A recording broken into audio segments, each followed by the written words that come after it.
حضور غوث الورا کا جبہ چوری کرنے کے لیے وہ آپ کے پیچھے چل پڑا، کیونکہ آپ جو لباس پہنتے تھے وہ بڑا قیمتی ہوا کرتا تھا، قیمتی لباس پہنتے تھے۔ اس نے دیکھا کہ کوئی بادشاہ جا رہا ہے، کسی بادشاہ نے اتنا پیارا جبہ پہنا ہوا، اور اس جبے کو اگر چرا لیا ہے، اکیلا ہے، اگر چرا لیا تو ضرور اس کی قیمت بہت زیادہ جو ہے وہ ملے گی۔ تو وہ آپ کے پیچھے پیچھے چل پڑا۔ تو جب آپ اپنے گھر میں داخل ہوئے وہ دیکھتا رہا۔ جب رات پڑی تو آپ نے وہ جبہ اتارا، کلی کے ساتھ ٹانک دیا، اور آپ عبادت میں مصروف ہو گئے۔ اس نے موقع تلاش کر کے اندر داخل ہو گیا، اور جو ہی وہ اندر داخل ہوا اس نے جبہ دیکھا تو جبے تک تو نہ پہنچ پایا، اس کی بینائی سلب ہو گئی، آنکھوں سے نظر آنا بند ہو گیا۔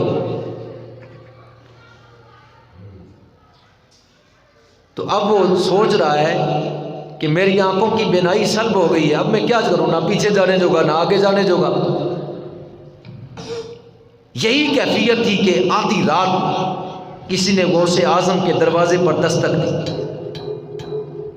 آواز جب دروازے میں دستک آئی، قریبی مسجد تھی، اس نے کہا کہ نہ آگے جا سکتا ہوں نہ پیچھے جا سکتا ہوں۔ مسجد میں کونے میں صفیں پڑی ہوئی تھی، بھاگ کر صفوں کے اندر چھپ گیا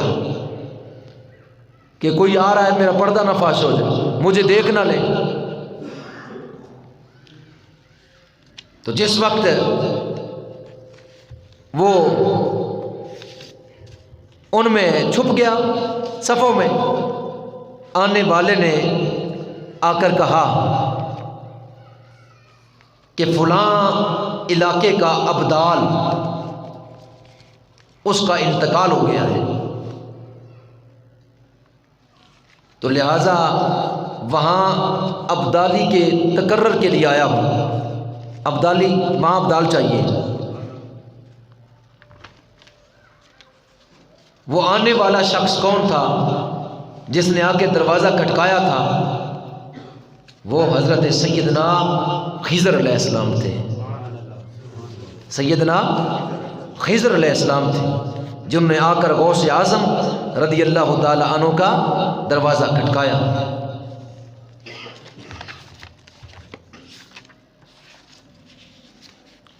اس نے جس وقت دروازہ کھٹکایا تو اندر داخل ہوا، اس نے بتایا کہ فلاں علاقے کا ابدال جو ہے وہ فوت ہو چکا ہے، لہذا ابدال چاہیے۔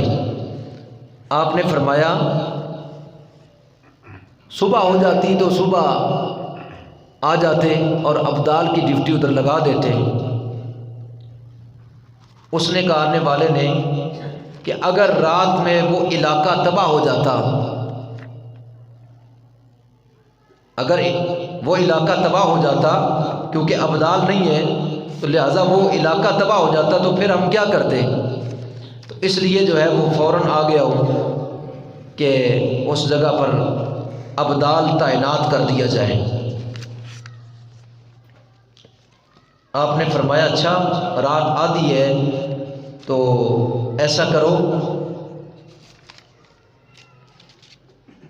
کہ ادھر قریب مسجد کی صفوں میں ایک ابدال ہے، اس کو لے جاؤ۔ جب اس نے یہ آواز سنی اس کی تو جان نکل گئی کہ میں تو چور ہوں، اور وہ صفوں سے باہر نکلا تو اس نے کہا، حضرت خضر علیہ السلام قریب پہنچ چکے تھے، اس کو جا کر بازو سے پکڑا۔ اس نے کہا میں چور ہوں، میں تو جبہ چرانے کے لیے آیا تھا۔ آپ نے فرمایا جب تک تو چور تھا چور تھا، جب تک غوث اعظم کے منہ سے نہیں نکلا تھا تب تک تو چور ہی تھا۔